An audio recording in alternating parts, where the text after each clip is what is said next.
The UK is generally not the first country that people think of when they hear the term shocking crimes.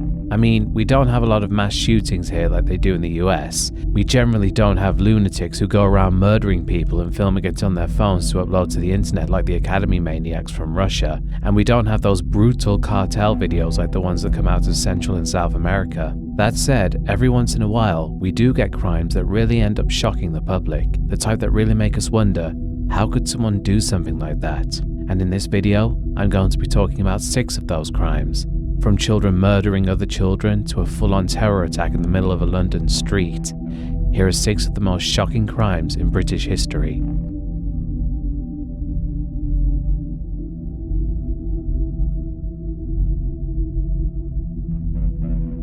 I can think of no better way to start this list than with a case that shook the UK to its very core, as it showed that there's no minimum age requirement for a human being to be pure evil. On February 12, 1993, Denise Bulger and her 2-year-old son James were out shopping in the Strand shopping centre in Bootle, near Liverpool. Denise would usually have James in a pushchair, or stroller as people in the US call them, but on this day she chose to walk while holding James's hand. This was a decision that she would regret for the rest of her life. At 3:40 p.m, the two went into a butcher's shop, and Denise let go of James's hand to pay for her shopping. A few seconds later, she turned to find that James was gone. She of course began panicking and ran out of the store frantically searching for her son. She found a security guard and described James to him. The guard announced James's name on the speaker in the shopping centre in the hope that James would find his way back to his mother, or that someone would see him and bring him back.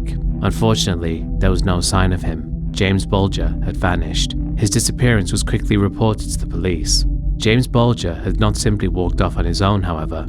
He had been kidnapped. On the same day that James and Denise visited the Strand Centre, John Venables and Robert Thompson were also there.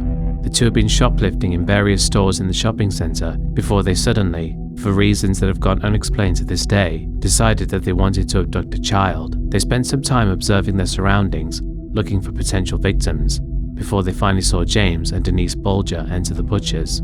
They waited for the right moment, and when Denise let go of James's hand and turned her back, John Venables quickly grabbed his hand and led him out of the shop. What makes the entire situation even more saddening is that Denise had turned left when she ran out of the shop looking for James, while John and Robert had turned right and left the shopping centre with James. If Denise had turned right, she would have seen James being led away and could have stopped them.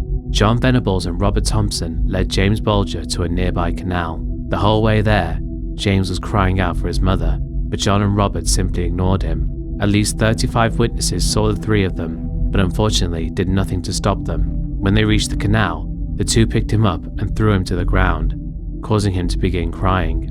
James was bruised and bleeding from hitting the ground, and John and Robert put the hood of his coat over his head to hide his injuries and avoid suspicion. The 3 of them then travelled down a busy street, where Robert Thompson, in full view of passers-by, kicked James in the ribs for crying. Eventually, after being stopped several times by people concerned for the fact that James was crying and managing to slip away, the 3 of them arrived at an abandoned railroad track. I can't go into detail about what happened next. All I can say is that John and Robert absolutely brutalized James Bulger. In the end, he had suffered 10 skull fractures and 42 injuries on his body in total. They then left his body on a train track, and it was later cut in half when a train rolled over it.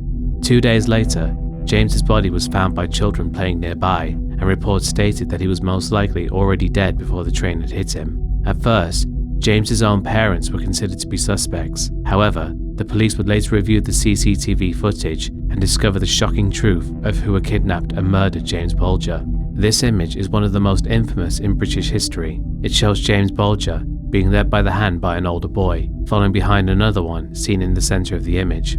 The truly shocking thing about this image is that the 2 boys leading James away are in fact only 10 years old. These 2 boys are John Venables and Robert Thompson. When the CCTV image was shown on the news, one woman instantly recognized John Venables and called the police. The 2 boys were quickly arrested. Forensics found blue paint on the boys' clothes. James Bulger had blue paint poured into his eyes during his murder, and it matched that which was found on their clothes. They also found traces of blood on the boys' shoes and determined that it was indeed that of James Bulger.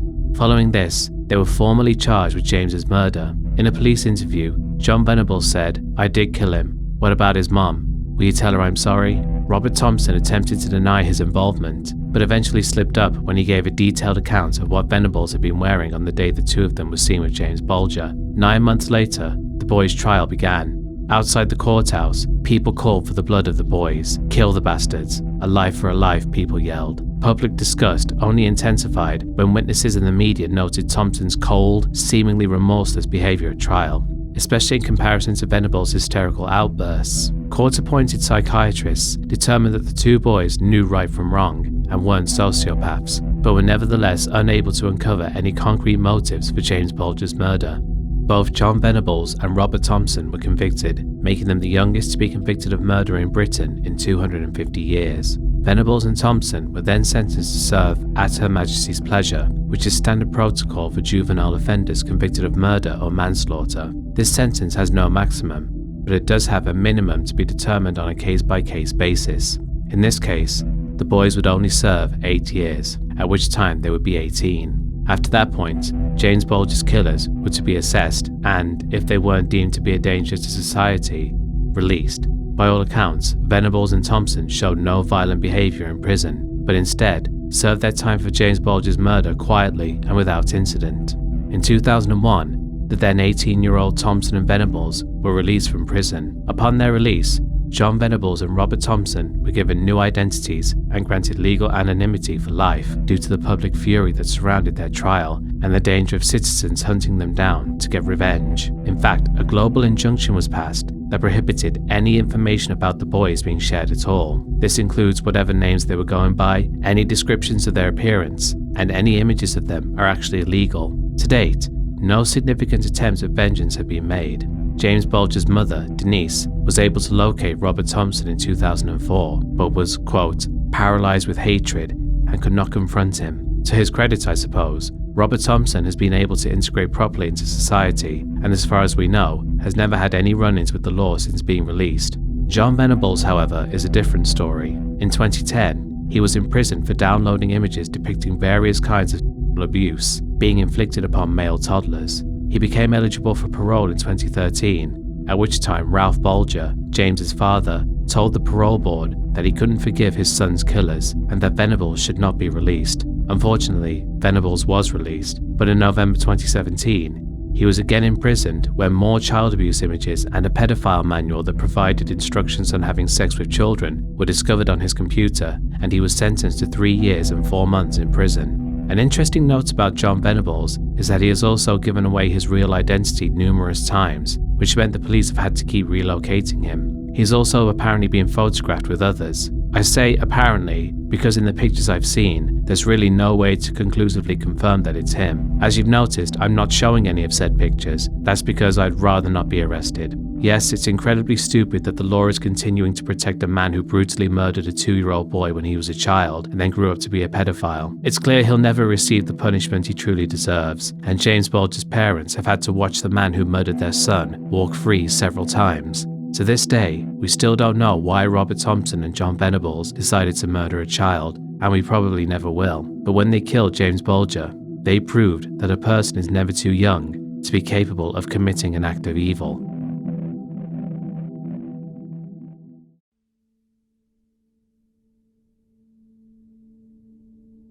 The White House Farm is a farmhouse located in Tolson-Darcy in Essex, England. The house belonged to husband and wife Neville and June Bamber, and the two had lived there since their marriage in 1949. Neville had been an RAF pilot in the Second World War and was also a local magistrate as well as a farmer. The two were unable to have children of their own, so they adopted a son and daughter, Sheila, the granddaughter of chaplain and author Eric J., who insisted that his 18-year-old daughter put her up for adoption, and Jeremy, who was born from an affair between a student midwife and an army sergeant and placed into care when he was 6 weeks old. Jeremy lived in the nearby village of Goldhanger and worked on his parents' farm for £170 a week. Sheila lived in a flat in Hampstead, London with her 2 sons, Daniel and Richard, who were born out of her failed marriage to her high school sweetheart, Colin Caffell, who had been repeatedly unfaithful to her and even began an affair with another woman after Sheila had suffered a miscarriage. She struggled to get by, working low-paying and demeaning jobs, such as working as a waitress in an odd fetish restaurant where all the waitresses dressed as schoolgirls, and she also posed for a pornographic magazine which she greatly regretted. She also had problems with her mental health,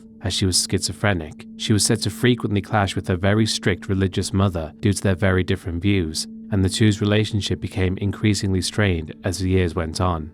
Despite working on his parents' farm, Jeremy was also said to have had a very tumultuous relationship with them. One major point of contention between them was the fact that Jeremy happened to be bisexual, which Neville and June greatly disapproved of, as they didn't want their son engaging in sexual relations with other men. He also left school with no qualifications, which will have only worsened their disappointment in him. In 1978, at the age of 18, Jeremy left the UK for Australia, hoping to start a new life there. Instead of finding happiness, Jeremy became a criminal engaging in petty theft, once breaking into a jewelry shop and stealing watches. He also may have begun dealing heroin before finally returning to England, where he worked menial jobs. He'd also apparently trashed one of his parents' shops after he had begun working for them. Jeremy and Sheila were both in line to inherit the farm from their parents, but Neville had told Jeremy that he would lose his half of the inheritance if he stopped working for them. On the night of August 4th, 1985, Sheila and her two sons arrived at the farm to stay for a few days. On August 6th, Jeremy also arrived to stay for a few days.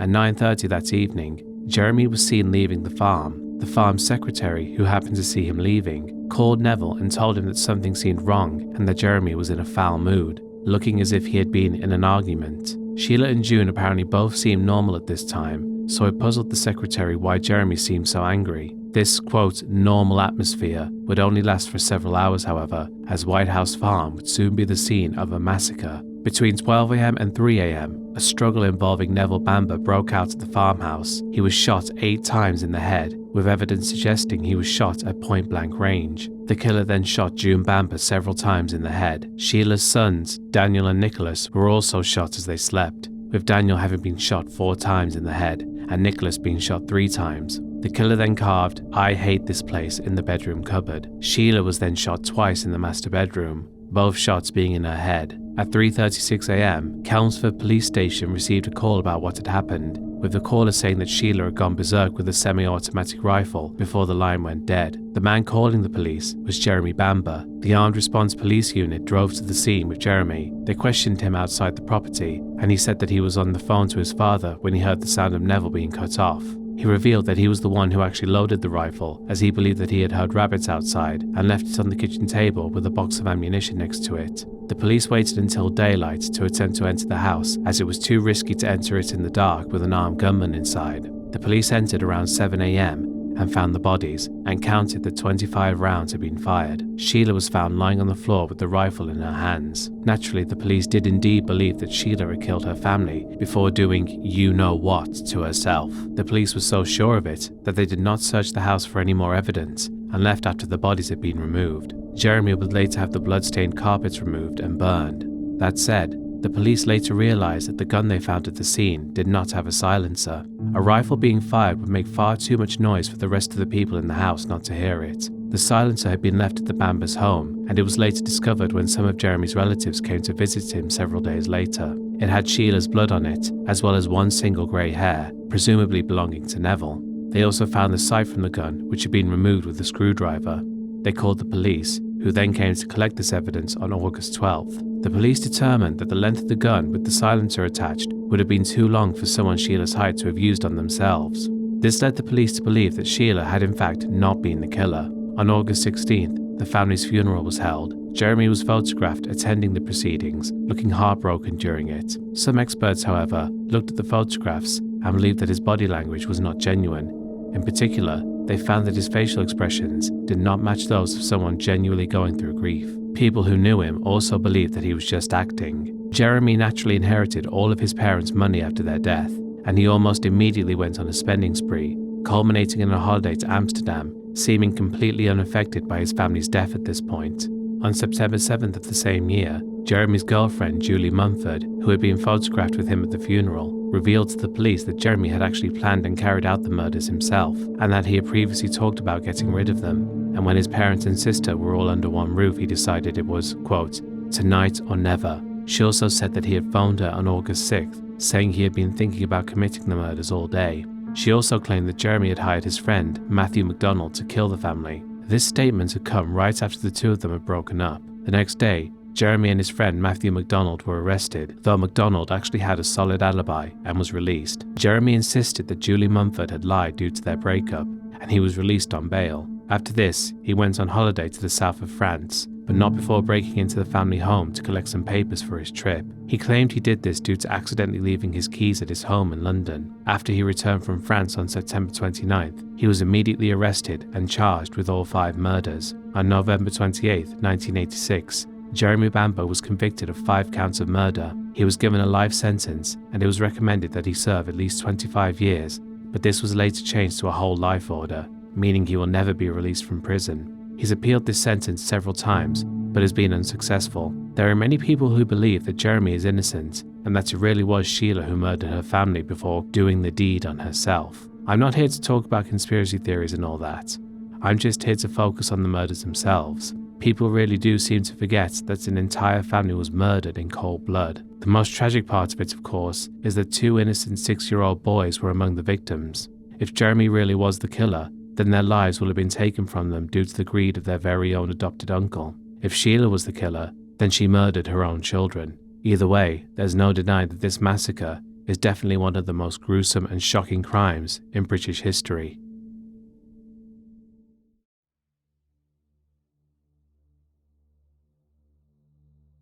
This next entry shows that sometimes, even if you trust your friend with the lives of your own children, something horrible can still happen to them at that very friend's hands. David McGreevy was born in 1951 in Lancashire, England. The son of an army sergeant father, he and his parents moved frequently throughout various army posts during his childhood. Due to moving so much, David never had much of a chance to interact and make friends with other children, which, as a result, made him a very lonely and awkward child who was only really able to be close to members of his family. He left school in 1967 at the age of 16 and joined the Royal Navy. Due to not socializing much as a child, the fact that he would now be socializing with hundreds of his fellow Navy men was quite daunting to him. To ease into this, he began accompanying his colleagues to bars and engaging in social drinking. This led to him actually making quite a few friends, but also caused some of his comrades to develop a dislike towards him, as he began exhibiting a very arrogant and cocky attitude towards them. His drinking actually became a problem for him, as his behavior would often lead to him facing disciplinary action. He was eventually court-martialed after starting a fire in his commanding officer's office during one of his drunken episodes. He'd broken in and read the report book, and after seeing his name and believing he was due for another disciplinary, he burned the book in his officer's waste bin. His superiors suggested he undergo a psychological evaluation, as they believed his behavior had gotten out of hand. It would seem they were not happy with the results of said evaluation, as he was dismissed soon after. Following this, he moved back with his parents and attempted to find employment. However, due to his laziness and generally unlikable attitude, he was never able to hold down a job for very long. Due to this, his drinking gradually became worse. Eventually, his parents couldn't take his drunken behavior or his refusal to work anymore and threw him out of their home. After spending several nights sleeping on the streets, David met his friend Clive Ralph, who offered to let David stay with him and his family for a while. Clive was married to Elsie Ralph, and they had 2 children, 4-year-old Paul and 1-year-old Dawn Maria. At the time of David moving in, Elsie was pregnant with their 3rd child, Samantha Jane, who would be born a few months after David moved in with the family. While living with them, David was apparently great with the Ralphs' children and was almost like a second father to them. He was also able to get a part-time job in a factory, which allowed him to pay rent to Clive and Elsie. David still struggled with his drinking, however, and during his stay with the family, he was arrested twice for drunk and disorderly behavior, but Clive and Elsie chose not to kick him out since he was such a great lodger and so good with their children, a decision they would soon come to regret for the rest of their lives. 7 months after Samantha Jane's birth, Clive and Elsie decided they needed to move into a bigger place that could accommodate their growing family. To help raise the money for this, Elsie got a job as a barmaid at the nearby Punch Bowl Tavern, while Clive was working as a lorry driver at his father's company. The 2 parents would leave for work at different times of the day, but Elsie's shift at the Punch Bowl began while Clive was still at work, so David would look after the children while the parents were away. Clive would come home from work each day and put the children to bed before going to collect Elsie from the Punch Bowl at 10 p.m. All in all, things were going great for the Ralph family, as Clive and Elsie were able to work and save up for their new home, thanks to David being there to look after their children. One thing they should not have ignored, however, was David's drinking. Up until that point, they'd looked past it even despite his 2 arrests, but they would soon come to realize that they had made a terrible mistake. On Friday the 13th of April 1973, David had been out drinking with a friend all day. He drank between 5 and 8 pints and naturally became intoxicated. He put out his cigarette in his friend's drink, which led to an argument between the two. It didn't escalate into violence, but it caused David to be in a horrible mood. Eventually, Clive came to pick him up in the evening. Despite David clearly being very drunk, Clive still left the children with him while he went to pick up Elsie from the punch bowl. Little did Clive know, this would be the last time he would ever see his children alive. Not long after David was left with the children, Samantha Jane began crying for her bottle. Out of nowhere, David flew into a rage and suffocated her by covering her mouth. He then slit her throat with a razor and beat her to the point that it caused a compound fracture in her skull. David then turned his attention to Dawn and used the razor on her. He then strangled Paul to death with some curtain wire. The neighbors heard the sound of children screaming and called the police. David would use the razor and a pickaxe from the cellar to butcher his victims. Shockingly, David still wasn't done. He carried the bodies outside and impaled them on the fence spikes in the back garden. The police arrived soon after. They knocked on the door, and after getting no answer, they decided to go around the back and were met with the truly gruesome scene of what David had done. At 11:15 p.m, Clive and Elsie returned home. The police would not let them enter the house, but informed them of what had happened. The police found David several hours later, walking down the road not far from the house. At first he denied what he had done, but later confessed to the 3 murders. At his trial, the full details of what he had done were left out, as it was considered far too shocking to be read aloud. David was convicted of 3 counts of murder and sentenced to life in prison. He would spend 45 years in prison before finally being released in 2018 after the parole board deemed he no longer posed a threat to public safety. Prison psychologists have also confirmed that he has also, quote, developed self-control and learned to remain calm in stressful situations. That said, he must always wear a tag around his ankle and is kept to a very strict curfew. When Elsie Ralph was informed that David had been released, she said, "I am so angry and upset. I feel terrible. I feel like killing him if I got a hold of him. He should never have been released. I want people to know he is walking about. What this animal did to my children was every bit as bad as what the Moors murderers did. He put my babies on spikes for God's sake. He mutilated them and they died in agony." While David may be, quote, rehabilitated now, it's clear he'll never be forgiven for what he did. The fact that David brutally murdered 3 innocent children and robbed his friends of the 3 things they cherished more than anything else in the world is something he has carried with him for nearly 50 years, and it will be with him until the day he dies.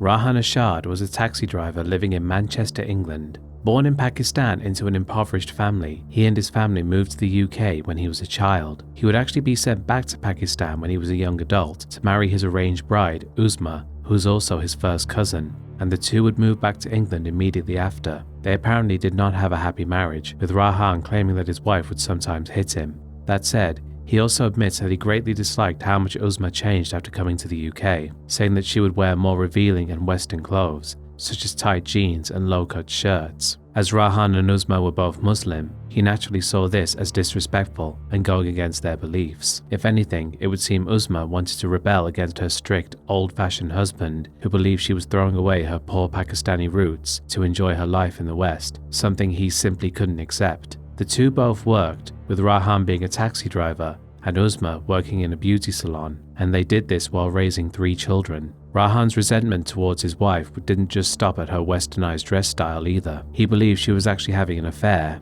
He first started suspecting this when they went shopping together, and she got a call on her phone to which she answered, "I can't talk right now, I'm with my husband." Uzma insisted that she was just talking to one of her clients from the beauty salon, but Rahan said that he had also seen text messages on her phone that confirmed the affair was in fact real. He believed she was having an affair with Nikki Iqbal, the husband of their neighbor and occasional babysitter, Musarat Iqbal. Naturally, she denied this. At some point in 2004, Uzma traveled back to Pakistan to attend her father's funeral. Rahan decided to get back at Uzma by selling the family home for £90,000 while she was away. He then took his children with him to Pakistan and went to see Uzma, who was staying with her mother to comfort her over the loss of her father. Rahan showed up at her home with the children and gave her forged divorce papers with a fake signature from a judge. He then left the children with her and went traveling by himself, with some believing he married a second wife during this time, but he denies this. After returning home from his travels, he decided he wanted to reconcile with Uzma after some word of advice from Uzma's brother Rahat. He even bought a new house for them and their children. Uzma, however, did not believe that Rahan was being genuine and refused to live with him. At the time, she and the children were living in a council house, but Rahan believed that the real reason she was living there was so that she could meet Nikki Iqbal, the man he suspected she was having an affair with. To try and win her back, he went on a spending spree and bought many lavish items for the two of them. At this point, Uzma told her friends, "He's either turned a corner or he's about to kill me. Count the days until he kills me."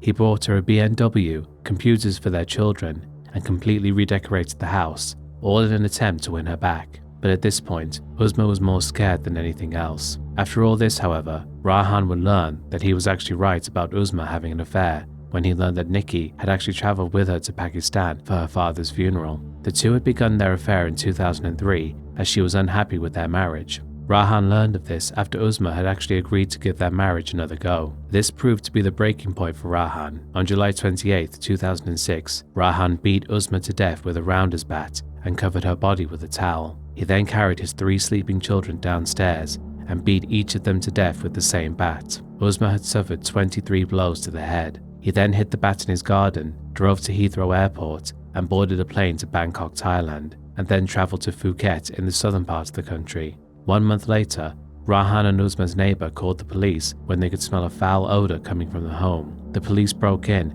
and found the decomposing bodies of Uzma and her 3 children. The police found a receipt for the bat that Rahan had bought a day before the murder, and also learned that he had booked the flight to Thailand 2 weeks in advance, meaning he had been planning the murder for at least 2 weeks. The Thai authorities were informed and they arrested Rahan and sent him back to the UK. Upon being arrested at the airport, he said, "I confess to the murder. My beautiful kids. I don't regret killing that bitch, but my kids.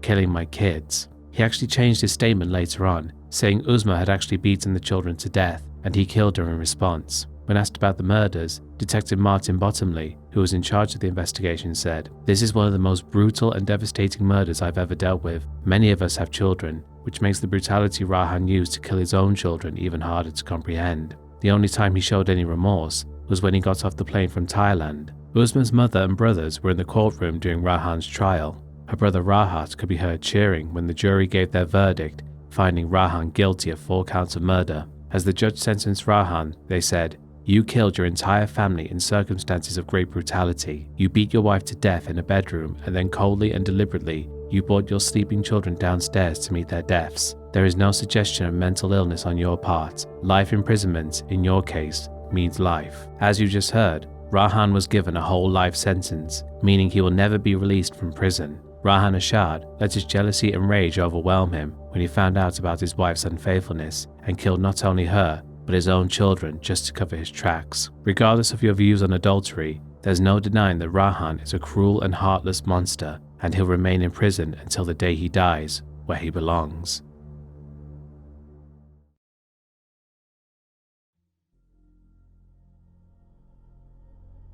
Oh look, the scum, the scrounger, the Shameless Mick has done it again. Well, I'll tell you what, all of you, because at the end of the day, my life, my wife's life, we do what we want. We don't care what you people think. Mick Philpott was an interesting man, to say the least. He was well known in his local area of Derbyshire for being the man who claimed to have more children than any other man in Britain. According to him, he had 17 kids from 4 different women. Just an FYI, that's not even close to having the most children, but that's not important. Born in 1956 in Derbyshire, England, he showed the first signs of what kind of man he was at 19 years old. At the time, Mick was in the army and was dating 15-year-old Kim Hill. According to Kim, when the two began dating, Mick was very loving and caring towards her. This changed when one day he hit her. He immediately began crying after doing this and pleaded with her not to tell her father, as he knew that her father would definitely retaliate on her behalf by hitting her much harder than Mick had hit Kim. She did not tell her father, but this would prove to be a bad mistake, as Mick continued beating her and sometimes would not do it in private, with one of these incidents apparently happening in a pub, in which he hit her with a pool cue. When she attempted to leave Mick, this enraged him, and he attacked her with a hammer, breaking her arm and fracturing her kneecap. Every time he beat her, Kim would have to explain to her school that she got hurt fighting other girls to cover for Mick. After 2 years of abuse, Kim finally decided to leave Mick and sent a letter to him saying that she was breaking up with him. Mick responded to this by breaking into her home and attacking her while she was asleep in bed, stabbing her 27 times with a knife. Kim's mother heard the screaming and rushed into the room, at which point Mick turned his attention on her and stabbed her 13 times, but she managed to escape the house and rushed to her neighbors, telling them to call the police. While she did this, Mick returned to Kim's room to finish her off. When the paramedics arrived, Mick was sat on the stairs, still holding the knife, and told them, "I wouldn't bother, she's a goner." Miraculously, Kim and her mother survived their injuries. For the attack, Mick was found guilty of attempted murder and grievous bodily harm, and was sentenced to 7.5 years in prison, but served less than half of his sentence due to good behaviour. During his time in prison, he would write to Kim and say that they would get married after he was released. However, upon being released, he actually married another woman named Pamela Lomax. The two would have 3 children together, but he was also abusive towards her as well, and she was too afraid to report him to the police. Eventually, he would leave Pamela for Heather Keogh, who, at 14 years old, was 23 years younger than him. The two ran away together when she turned 16 and would have 2 sons together, but he began to abuse her after this, as he wanted a daughter. In 2000, Mick met 19-year-old Mairead Duffy, and the two moved in together almost immediately. Right after this, Mick met another girl named Lisa Willis, who was only 16. She would move in with Mick and Mairead and become his live-in mistress. Mick and Mairead would marry in 2003, with Lisa as their bridesmaid. From this point, Mick would father 11 children between the two of them, and they somehow managed to live in a 3-bedroom council house. Mick left all the work to Mairead and Lisa, who both had jobs, while he got child benefits and also pocketed all of Mairead and Lisa's earnings. Mick asked the council for a bigger house, but they told him there were no properties available. This was also around the time Mick was featured on television in a documentary detailing his lifestyle and his anger over not being able to get a large property. At one point in the show, he proclaims that he'll just have another child if it helps him get a bigger house. I think it's a load of shit. I think it's a load of fucking shit. I think it's a load of crap. Nothing said about the app being overcrowded in the house, is it? You know? I'm fucking annoyed. The fact is they've missed the most important part out. You know, we're living in cramped conditions. Right, I'll kick Lisa out my ass and let her move back in property on her own, which is going to cost them perhaps more money than what it's going to cost me. You know, you can't win. Fuck them. I'm going to have some more babies. In 2007, Mick was featured on the highly popular Jeremy Kyle Show, which is a talk show in a similar vein to the Maury Povich Show. In it, Mick defended his lifestyle and claimed he couldn't get a job due to his criminal record. We all work. You don't work. Oh, yes, I do work. Yeah, I know your argument on this. Just give it to us. You say I look after my kids. What's wrong with a man looking after his kids other than a woman? That's correct. What is wrong with a man looking after his children? I mean, I'm old-fashioned. I believe the man should be at work, but unfortunately, because the media keeps putting this certain story in the paper, I cannot get a job. You can't get a job because of what? Criminal record. Sid. I said, you do, Why mate. are you so I will defensive? be. Because when it comes to my kids, I'm very, very I've just defensive. complimented your kids! After I had a go at you. I just said that ever Just since... talk to that, pal. Talk to that. You're not worth it. I complimented your kids. I complimented your kids, and I sat and listened to you, and all I was saying was how good they looked. You have jumped out of your box with one hell of a chip on your shoulder. You haven't even had anybody say anything to you so far, and you're making signs. No. You've no reason to do that. But I'll tell you something. When a grown man who purports to be a good father, probably he is, sits on national television and does that, no wonder you can't get a damn job. He basically made himself out to be an arrogant and entitled asshole. While some guests who went on the Jeremy Kyle Show became somewhat well liked by the audience and would actually appear several times, they wanted nothing to do with Mick, especially after Jeremy angrily berated him for millions of viewers around the UK to see. He would also appear on the ITV series Anne Widdecombe Versus, in which Widdecombe spent a week with him and his family. This is my wife, Mairead. Hello, Mairead. This is going to sound strange. This is my second wife, Lisa. Hello, Lisa. How have you got 2 wives? They don't allow it in this country. Well, no, but I class them as 2 wives. I see. If the country don't like it, it's tough. Right. Needless to say, it wasn't a pleasant experience for her, as Mick was just as rude and dismissive as he was on the Jeremy Kyle Show. He also once again used that weird insult where he tells people to talk to his elbow. I am Get working. a job. I'm looking after my Get kids. a job. Listen, this shows you what a bitch you are, doesn't it? Get a job. You useless. You are. Yeah, Seriously, yeah. You're Yeah. like the rest. Talk Yeah. to that because you're not worth the I work, extension. mate. I don't know if that's a Derby thing or whatever, but it just looks stupid. During the documentary, Anne Widdecombe witnessed some of Mick's abuse, as he regularly called Lisa a bitch, and that his children seemed uncomfortable around him and never went to him for affection. In February 2012, Lisa finally left Mick after she simply couldn't take his abuse anymore and took her 5 children with her. She had to lie to Mick and tell him she was just taking her children swimming so as to avoid any conflict. Angered by Lisa leaving him, Mick decided that the only way to get revenge on her and also regain custody of his children was to frame her for a terrible crime because he planned to make himself look like the hero in the situation. In May 2012,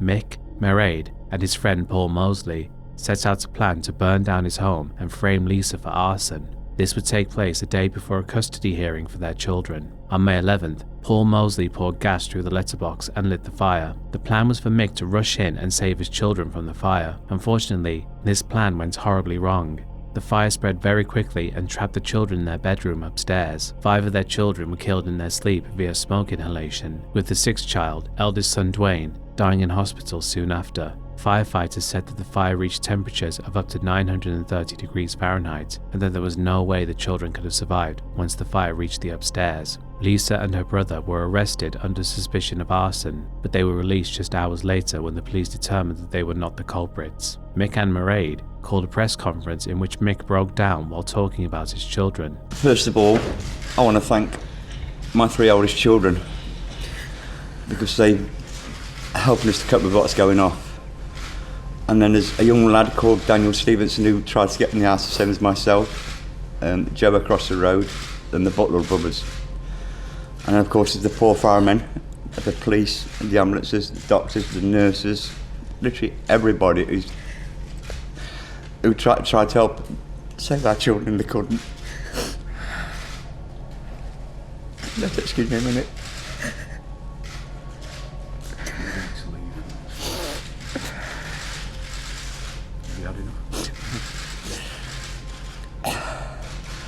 We've decided that through our son Dwayne, and unfortunately the last one to pass away, that we're going to donate his organs to save another child, which is what we want, because if you can save another child, that makes us happy. It takes a bit of the pain away. And we can't express our gratitude to everybody that's been concerned with the case, with what's been going on.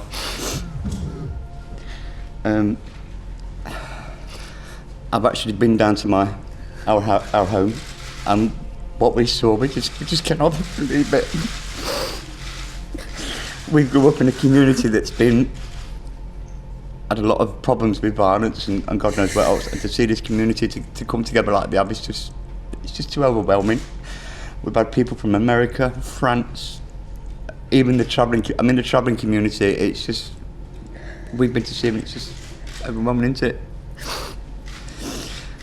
But I say I can't express enough the police, the fire brigade and the ambulance services, because what we feel, them poor gentlemen from the fire brigade saw what we've seen. You know, my heart goes out to them, because it's not just us that's suffering, it's them as well, it's everybody. But there's one thing I would request is please leave my family alone. If you've got any questions or anything at all, please don't come through me or my family. Please go to the police, because what's happening at the moment, you're disrupting what these officers are trying to do. So please, I beg you, leave us alone and let us try and live in peace and quiet. That's all I ask. Thank you.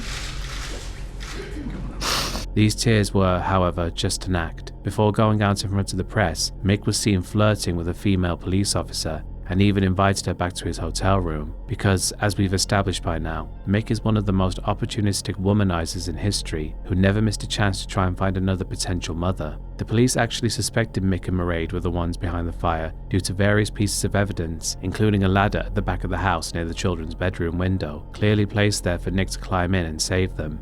The most damning piece of evidence was, of course, the recording from the wire that the police had hidden in the couple's hotel room, where they were caught red-handed talking about sticking to the story. In one recording, Mick outright said it was his fault the children were dead.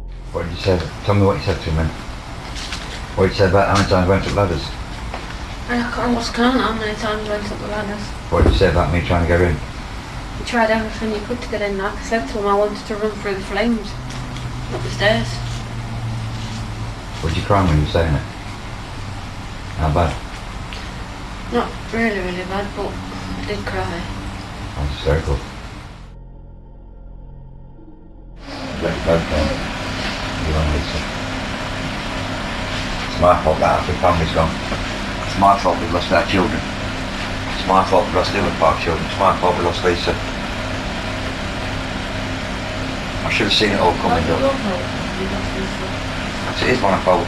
On May 28th, the two were arrested and later charged with murder. On November 5th of the same year, Paul Mosley was arrested and charged with murder after gasoline was found on the clothes he'd been wearing at the scene, though his charge was later downgraded to manslaughter, as were Mick and Mairead's. This was because the two proved that they did not intend to kill their children, and that it was just a stunt gone wrong. On April 2nd, 2013, the three were found guilty of manslaughter. Mick himself was sentenced to life in prison, but will be eligible for parole in 2028, while Mairead and Paul were sentenced to 17 years with a minimum of 8.5. Mairead was released in late 2020, and Paul was released in 2021, though was later re-arrested after breaching the conditions of his parole. Mick and Mairead may have not intended to kill their children, but there's no denying that the children's deaths are entirely their fault. Mick's greed was so strong, and he was so desperate to keep his children so he could receive more unemployment benefits and get a bigger house, that he hatched a plan that he was, quite frankly, too dense and stupid to realize could go horribly wrong.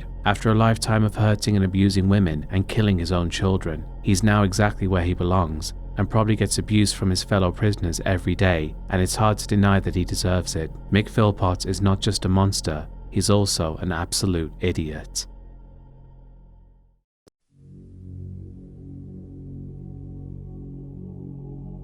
Lee James Rigby was born on July 4, 1987 in Manchester, England. As a child, he always dreamed of being in the British Army, and in 2005, at the age of 18, he began his training. He was thrilled to be living out his dream and did extremely well, and got on with his fellow soldiers, with them giving him the nickname Riggers. He also took up drumming so that he could join the army parades as a member of the Royal Regiment of Fusiliers. It was around the time that Lee began his training that he also met his wife-to-be, Rebecca, and the two would marry 2 years later. Over the next few years, Lee was stationed in various parts of the world, from Germany to Cyprus and Afghanistan. Once this was over, he returned to the UK and would be based in London from that point. He'd work as a guard for the Tower of London and generally got to enjoy a much more relaxed life with his wife, and in 2011, the two had their son, Jack.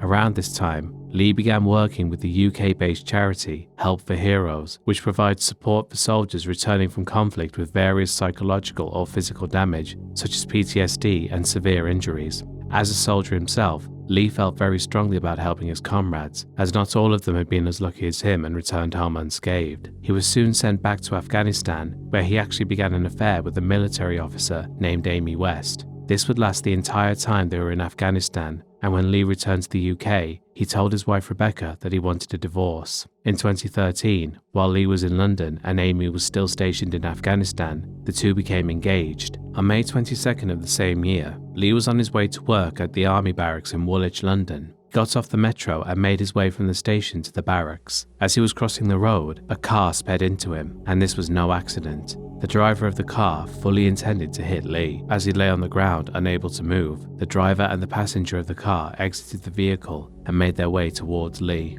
In broad daylight, in full view of the people who witnessed Lee being hit by the car, the two men drew knives from their pockets and began stabbing wildly as he lay on the ground. The two men then drew their other weapons. One held a revolver and the other held a meat cleaver. The man with the meat cleaver began hacking at Lee's neck. They also dragged Lee's body further into the road so that all of the terrified people looking on would be able to see what they were doing more clearly. After Lee was dead, the two men circled his body, talking to each other and yelling at the witnesses. In an almost surreal moment, when one of the witnesses was filming the scene with their phone, one of the attackers spoke on camera saying, "The only reason we have killed this man is because Muslims are dying daily by British soldiers. This British soldier is one. He is an eye for an eye and a tooth for a tooth." Eventually, the police arrived, and the two men were still there, hanging around Lee's body, seemingly having no intention of running. When the armed police arrived, however, things took a violent turn. The two men started running towards them, clearly not intending to go down without a fight. The police shot the men in their shoulders, at which point they fell to the ground and dropped their weapons. The men were injured, but alive. The two were taken into police custody and transported to the hospital. Their names were Michael Adbalajo and Michael Adbawali. Adbalajo was a 29-year-old father of 6, with his youngest child being born just 4 days before the murder. He was the son of Nigerian immigrants who were also very strict Christians. What makes Adbalajo being involved in this attack crazy is that he wasn't just some angry thug, he was a very well-educated former university student. But it was at university that he became involved with the Al-Muhajirun, an Islamic hate group. He converted to Islam and began taking part in the group's activities, which led to him being arrested several times and becoming known to the London police. It was at university that he also met Michael Adbawali and got him to join Al-Muhajirun as well. They didn't plan to kill Lee Rigby in particular. They were looking for any British soldier to kill, and when they saw Lee walking to the barracks in his Help for Heroes hoodie, they knew they'd found a target. They outright admitted this to the police, saying that he just happened to be the soldier they saw first. They said that Lee Rigby had done nothing to provoke them at all. In short, Lee was in the wrong place at the wrong time. We decided to wait in the vicinity of the barracks that is in Woolwich. Between us, we decided that the soldier is the most fair target because he joins the army with kind of an understanding that your life is at risk when you join the army, you know? They also said that the reason why they remained at the scene was that they were hoping the police would kill them, clearly intending to be martyrs to their cause. Despite this, I don't know whether they did this as some sort of sick joke or something. The two actually pleaded not guilty at their trial. In an ideal world, the judge and jury would have said in unison, "bullshit," and they would have been sent down immediately. But of course, a full trial still had to go ahead. Naturally, the two were found guilty, with Michael Adbalajo being given a whole life sentence since he was considered the brains of the operation and the one who had gotten Adbawali into Al-Muhajirun in the first place, while Adbawali was sentenced to life in prison with a minimum of 45 years. Both men have appealed their sentences more than once and have been denied each time. They were prepared to die for their cause when they were free, but are apparently scared of prison life. That's interesting, isn't it? Michael Adbawali also wrote to Lee Rigby's family saying he was sorry and that he'd been brainwashed. They never responded to him, and Lee's mother has said that she doesn't care what excuse he has. After all that, the men have revealed themselves to be cowards who are pleading to be let out of prison and sending fake apologies to Lee Rigby's own family. As soon as their weapons are taken away and they can't hurt anyone, they become just another pair of spineless criminals. Michael Adbawali will be in his late 60s before he's finally eligible for parole, while Michael Adbalajo will rot in his prison cell where he belongs until the day he dies. And that's the end of the video, folks. As some of you may know, this was the first video to be made by my new editor. When I put out a Help Wanted post in my community tab, Chris, the editor in question, sent me examples of their work and also showed that they've been an editor for That Creepy Reading. When I asked Creepy if he could vouch for Chris, his response was, "Chris is awesome, less of an editor and more of a co-producer." So I thought, yeah, I'm sold. And I think Chris did a great job on this video, and I hope all of you think so too. As you can see, the video didn't take 2 months to come out this time. Will this mean new videos at a quicker rate from now on? Well, that remains to be seen. It honestly depends on how quick I can actually write these videos up, since Chris actually edits the footage really quickly. But hey, we're already 2 videos into 2023, so I'd say the odds of me getting more videos out than last year are pretty good. Anyway, thank you very much for watching. Be sure to like this video, leave a comment and subscribe if you're new, and I'll see you all next time. Goodbye.